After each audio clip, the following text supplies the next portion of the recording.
जे UPPL political party बे political पार्टिया बैसोआव उन्दै बेखौ 2015 सननि 5 आगस्टआव दतमायाव गायसननाय जादोंमोन। दिनै नुयो बे पलिटिकेल पार्टिया मोनसे लेभेलसिम सफैबाय।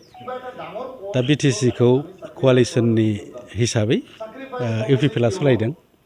आसाम सरकारावबो इउपिपिएलआ क'आलिशन पार्टनार 7 जन एमएलए दं आरो सासे केबिनेट मिनिस्टारनि बिबान लानानै दं। आरो इउपिपिएलआ गावहानो सासे रायजोसभानि एमपि दं।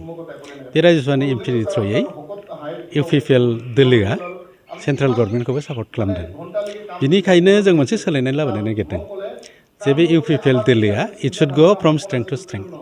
आरो बेबादि जानोब्ला इउपिपिएल दोलोनि सेन्ट्रेल लेभेलनि वार्कारनिफ्राय गाहायसिनाव थानाय वार्कारसिम बे इउपिपिएल दोलोनि हिस्ट्रि आइडिय'लजि एम्स एन्ड अबजेक्टिभ्सजों वेल एक्वेन्टेड जानांगौ।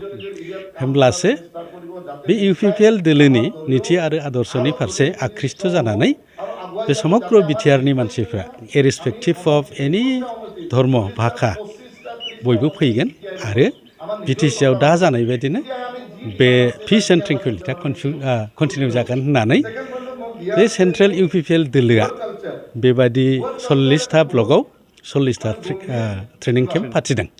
आरो बियो ए ग्रुपनि मोनसे ट्रेनिं आं सानो बेजों मानसिफोरनि गोसोनि साननाय हनाय आरो जोंनि रायजो राजाफोर जेनेरेल भटार्सफोर बिनि गोसोआव निस्सय परिबर्तन फैगोन होननानै जों फोथायो। नाथाय जों बुंबाय थादों दि जितु इउपिपिएल सरकारनि फारसे हानजानि फारसे रायजो राजाफ्रा फोथायनाय गैला, जायनि जाहोनाव बिपिएफआव लोब लोब बाहागो लाबाय थादों होननानै बिथांमोना बुंबाय थादों। बे बिथिङाव गावनि गाइखेरखौथ' रावबो गोखै होननानै लाया नङा होमबा?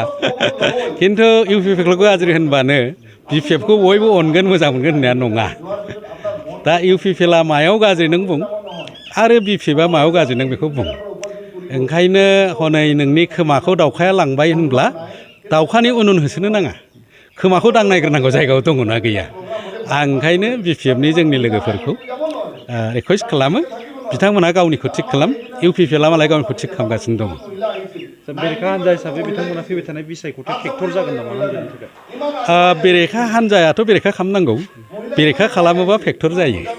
होमब्लानो बुजिगोन बेरेखा हानजानि फारसे रायजो राजाफ्रा बांसिन सापर्ट दोङो ना रुलिं पार्टिनि फारसे रायजो राजाफोरनि सापर्टआ बांसिन। बेयो मोनसे आनजाद जागोन, बे आनजादखौ नोंथांमोनहा गावनो नुगोन।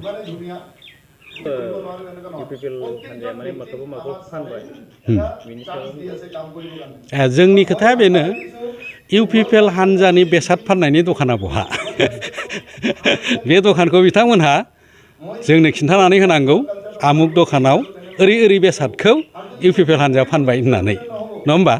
खिन्थु जों दिनैसिम खोनादोंसो इउपिपिएलआ गोबां बेसाद फानबाय होननानै, खिन्थु दखाना बहा आरो बेखौ सोर बायदों बिथांमोना जोंनो खोन्थाना होनांगौ।